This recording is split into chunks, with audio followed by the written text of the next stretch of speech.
Good morning and welcome to the Stronger Than You Think podcast. My name is Sarah, and if you're tuning in for the first time and you're just listening, you're wondering probably why it sounds like I'm outside walking and huffing and puffing and why there's cars and dogs and birds and sounds. Well, it's because we're outside walking. We live in Florida and I love to go outside and walk first thing in the morning, and I love to have you with me. And so there's the dogs. If you're on YouTube, you can see it. And if you're on just listening to a podcast, you can't see it, but you can hear the dogs. They run up to the fence and they greet me. So I share with you my thoughts. I share with you the feelings of my heart, just like if you and I were walking together, because I find that is the best way to communicate with people. That is when my mind gets activated. That's when my heart gets activated. That's when I'm able to see and think and clear. See? That's when I'm able to think and feel and speak fairly clearly. So you are along with me, walking and talking. So thank you for joining me today. I just had a super cool experience and I wanted to share it with you. Last Tuesday, in fact, I got a call from my daughter, our oldest daughter, who was pregnant. And she gave me a call and said, "Mom, I think I'm in labor." Now, she lives about 11 hours away from us up in West Virginia. We're down in Florida. And she wanted us to be there. So the idea was that I was going to fly in last Thursday, and then the family was going to fly in on Sunday because last Thursday was her due date. So that was going to be the plan. But Tuesday, around 5 p.m., it became very clear she was in fact in labor. And it was a Tuesday, and that we all wanted to be there. So we quickly made arrangements as fast as we could. We did have a big car. We had a Expedition EL. We had about the biggest car you could get. And we just didn't need it anymore because, we have 6 children and only 3 live at home. And last year only 2 were living at home, as one was off at college. But now the third one's back because she's getting ready to leave on a mission. That's a whole nother podcast. But that's a whole nother story. Maybe I'll talk about that one tomorrow after she opens her call and shares where she's going. But I digress. So that was the plan. Well, plans change. As anybody who's had a baby or knows anybody who's had a baby knows that babies do what babies want to do. They come when they're ready. It just doesn't matter. Babies just do what they want to do. And so at about 5, 6 o'clock at night, we've made arrangements to rent a car, get it picked up, bring it home. And by about 9:45 at night, after Wes got home from work, we were on the road. Plan was to drive all night. We had to get there. We had to get there for that baby. So every couple of hours, we would get updates that the contractions were getting worse. She was in more pain. And I felt bad wanting her to slow down a little bit because, of course, you want a quick labor. Like, that's just anybody who's had a baby again or has been around somebody who's having a baby. You want a quick labor. You don't want to have to wait. And yet, selfishly, I was like, no, I want you to wait because I want to be there so bad. She's like, Mom, I want you to be here so bad. So we drove quickly all through the night and arrived in West Virginia 11 hours later, even with stopping for gas and bathroom breaks. We made it in the exact amount of time that GPS said we would. It was fantastic. Got to the hospital, went in. She'd been admitted. She was in a room. She was so happy we were there. 3 hours later, little baby Luca was born. And it was incredible. Now, I told you on my walkie-talkie, and I can't remember if I said it at the beginning of this podcast or not, being a grandma was not anything like I expected. Let me just explain a little bit.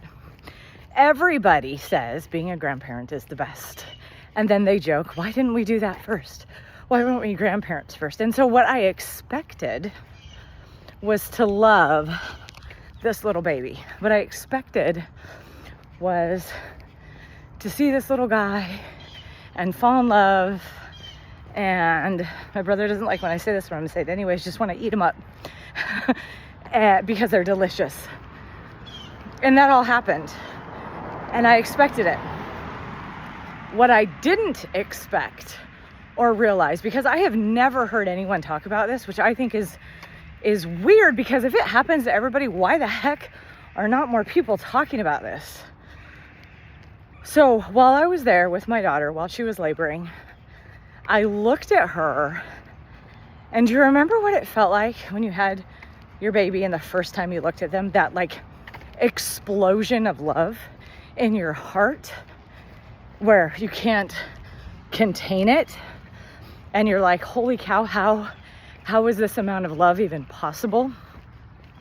That happened again while I was watching her, while I was breathing with her, while I was there in the room as she went through this. Oh man, I would have traded. I'd have high-fived her and like tagged in, because I've done it 5 other times.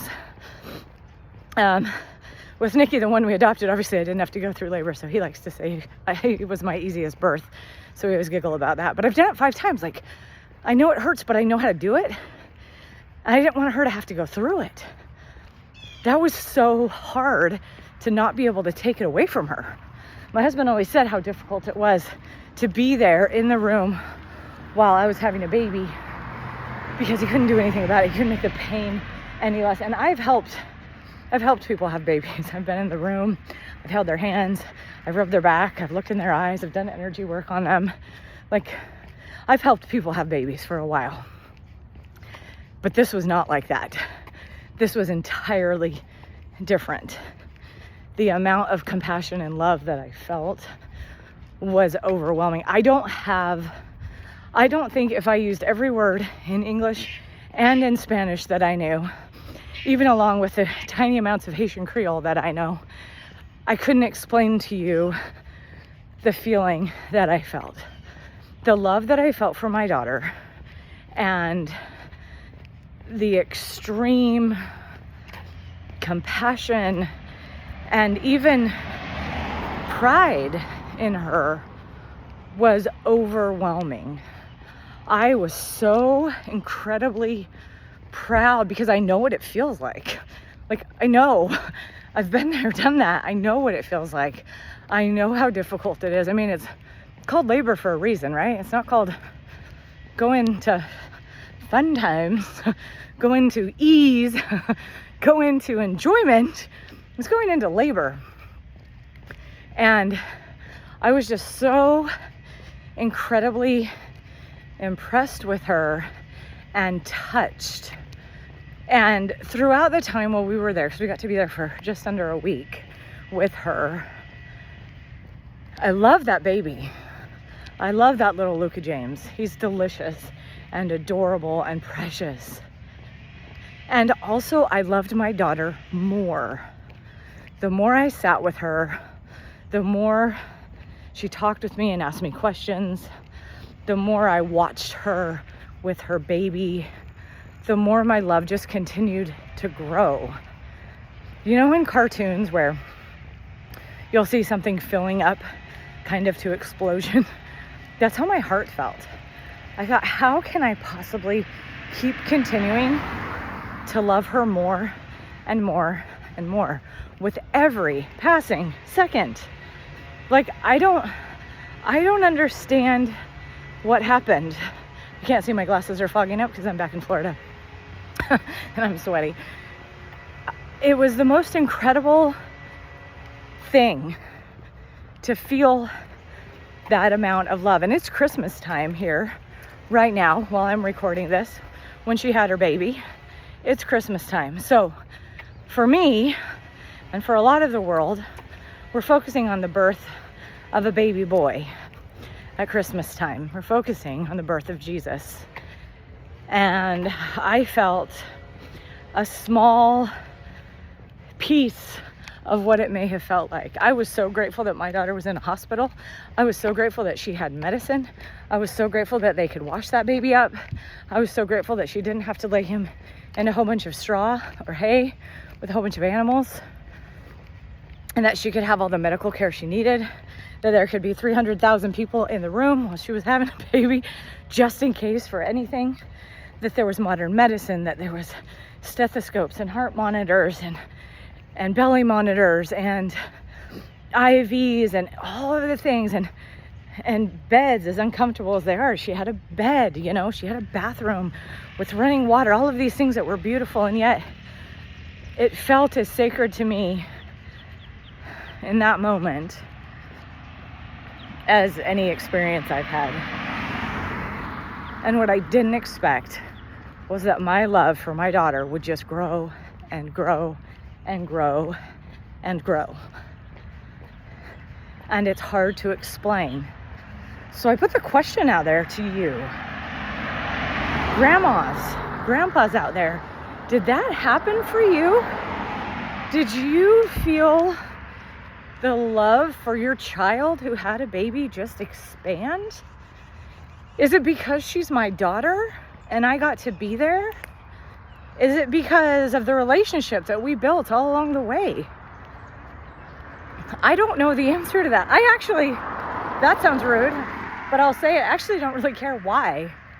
But I'm fascinated that it happened, because I have never once heard, when your baby has a baby, the love that you feel for your baby is magnified. Way more than you could even imagine. I've heard how much you love the baby, which I do. I love little Luca. He's so adorable and so perfect and so precious. But the love I feel for my daughter, I can't explain it. It is just nearly unfathomable, without fathom, if you will. So on this Stronger Than You Think podcast, dare I pose or put out there that when your baby has a baby, the love that you feel is even bigger than the incredible love you felt for your child before. I don't know how there's space in my body for the love that I feel. I don't know how my body didn't burst into sparkles and pixie dust and rainbows and sunshine because of how incredibly full of love I felt for my daughter. It is absolutely incredible. So maybe that's what people mean when they say having a grandchild is the best. Because the amount of love that you have is magnified by infinity, is how it feels.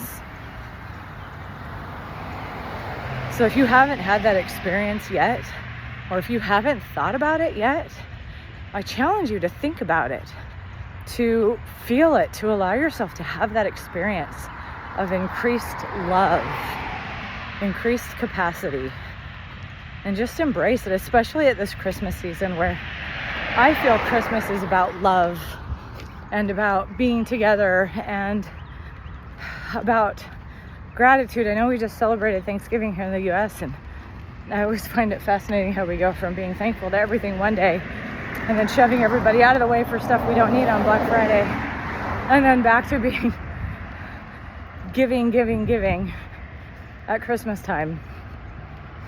I think that gratitude should always be there, and so should love. And that was what I was able to experience. It's just so much love. And that is what I did not expect. I expected it for my grandchild, for my grandson, for cute little baby Luca. And I expected to be proud of Maya and Logan for having a baby. What I didn't expect was that my love for my daughter would grow beyond comprehension. And I am so happy that it did. And I am so excited to share that with each of you, because holy cow, that was incredible. And I still feel so full of love. It is absolutely incredible. So as I close this Stronger Than You Think podcast, I want to thank you for joining me. Thank you for listening. Thank you for feeling and experiencing this with me. And I want you to remember that I'm walking with you. I'm talking with you.